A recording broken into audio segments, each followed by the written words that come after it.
Hola estudiantes, mi nombre es Felipe Flores y la temática que veremos hoy día es la evaluación de la deglución en el paciente pediátrico. En la clase de hoy veremos generalidades de la deglución, luego la evaluación clínica y finalmente la evaluación instrumental. En este primer video hablaremos sobre las generalidades de la deglución.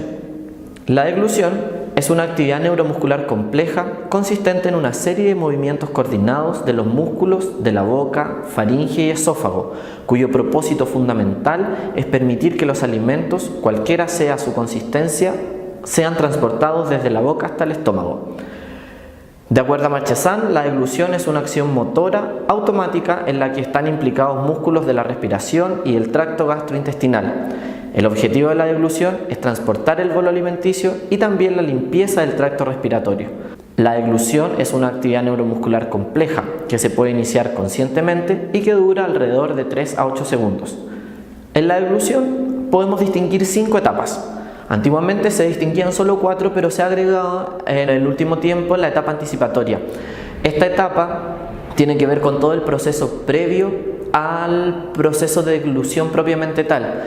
Tiene que ver cuando olemos los alimentos y gracias a ese olor nos formamos una imagen mental del alimento que vamos a comer y nuestras glándulas salivales comienzan a secretar saliva preparándose para la recepción del alimento. Luego tenemos la etapa preoral. Esta etapa es voluntaria.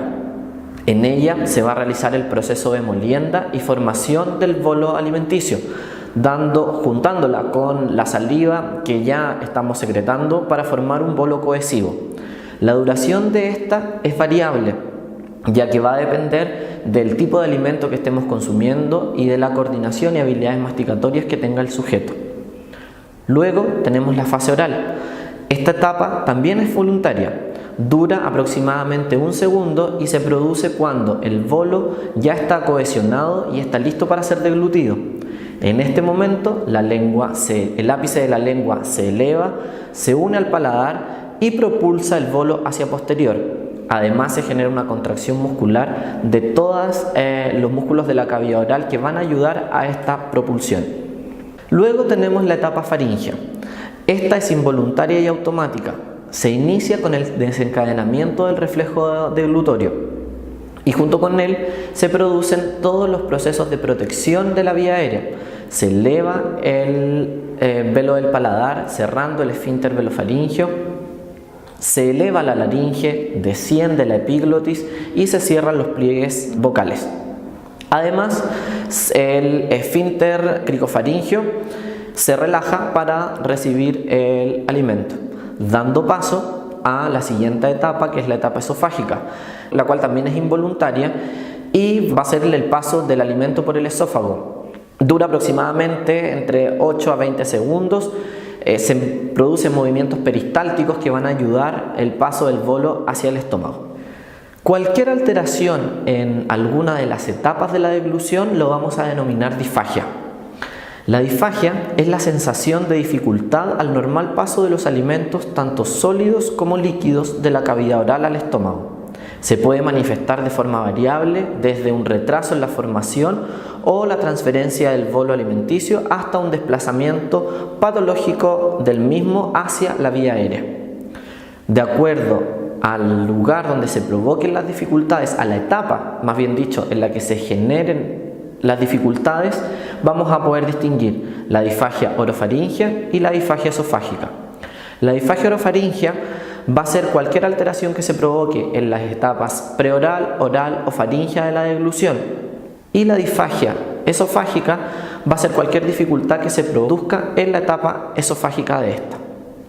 Signos y síntomas asociados a cada una de las alteraciones en estas etapas los vamos a ver a continuación. En la fase preparatoria oral, las principales dificultades con las que nos podemos encontrar son dificultad en el cierre labial, dificultad con la motricidad de la lengua que nos dificulte el movimiento del alimento de un lado hacia otro para formar el bolo alimenticio, disminución del rango de los movimientos de la lengua, falta de sensibilidad oral y o falta de tensión bucal para contener el bolo dentro de la boca. Las alteraciones en la fase oral Pueden ser escape del alimento hacia anterior, principalmente derrame por las comisuras de la boca, un movimiento anteroposterior de la lengua reducido, lo que dificulte la propulsión del bolo hacia posterior, y una tensión bucal también disminuida que no ayude a la propulsión de este bolo. Las alteraciones en la fase faríngea que podemos encontrar son un retardo en el desencadenamiento del reflejo de la deglución o una ausencia de este, un inadecuado cierre velofaringeo, lo que va a generar paso del alimento hacia la cavidad nasal, disminución de la peristalsis faríngea, por tanto la propulsión del bolo por este tracto se puede ver dificultada, y pueden aparecer signos que van a ser indicadores de una posible penetración o aspiración, como son la voz húmeda y la tos. Además, podemos observar una reducida elevación y cierre laríngeo. Finalmente, en la fase esofágica podemos tener una reducida peristalsis esofágica, lo que va a dificultar el paso del bolo hacia el estómago, dolor o tos después de la deglución. La disfagia también la podemos clasificar de acuerdo a la etiología, a la causa por la cual se está provocando. Dentro de ella tenemos la disfagia neurogénica, que es causada por cualquier daño o alteración a nivel del sistema nervioso central o del sistema nervioso periférico. La disfagia iatrogénica, que es producida como efecto secundario al uso de medicamentos o algún tipo de drogas para combatir otro tipo de enfermedades. La disfagia orgánica, que se genera por alguna alteración o daño anatómico, principalmente en alguna de las estructuras que participan en la deglución. Y finalmente la disfagia funcional, la cual no se produce ni por daño neurológico, ni por uso de medicamentos, ni por un daño estructural, pero sí se puede generar, por ejemplo, por dificultades en la coordinación de los movimientos. Acabamos de mencionar dos conceptos que es importante recordar: penetración y aspiración. La penetración es cuando el alimento ingresa a la vía aérea pero no traspasa más abajo de los pliegues vocales, es decir, podemos observar que pasa el vestíbulo laríngeo pero se queda sobre los pliegues vocales. Por otro lado, la aspiración, el alimento de igual forma ingresa a la vía aérea, pasa el vestíbulo laríngeo pero traspasa los pliegues vocales, pudiendo este alimento llegar a los pulmones y posteriormente desencadenar neumonías. Además tenemos otro tipo de aspiración, que es la aspiración silente. Esta es la más peligrosa porque esta no nos genera signos clínicos de tos, de ahogo, etcétera, inmediatos, por tanto no nos damos cuenta de que el paciente está aspirando, aun cuando sí lo está haciendo. ¿Cuándo nos vamos a encontrar con este tipo de alteraciones? Principalmente en niños con daño neurológico. Va a ser en ellos los que vamos a tener que abordar la evaluación.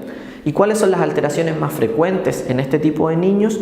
Principalmente dentro de ello encontramos, como vemos en la diapositiva, disfunción de la fase preoral, una falta de selle labial, movimientos involuntarios del maxilar o de las estructuras anatómicas, incremento del tiempo en el que forma el bolo, en el que se desencadena el reflejo de deglución.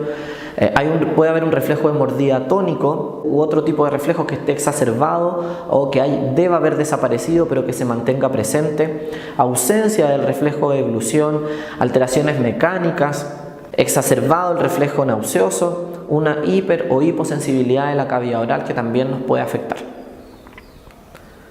El impacto de estos trastornos deglutorios va a depender de la severidad. De todas formas, siempre va a ser importante en la vida del sujeto. Y nos podemos encontrar con problemas en la lactancia, desnutrición, enfermedades respiratorias crónicas, retardo en el desarrollo psicomotor, anomalías en el desarrollo maxilofacial, retardo y anomalías de fonación, expresión verbal e incluso llegar a aislamiento, vergüenza en situaciones sociales en las que el niño debe alimentarse.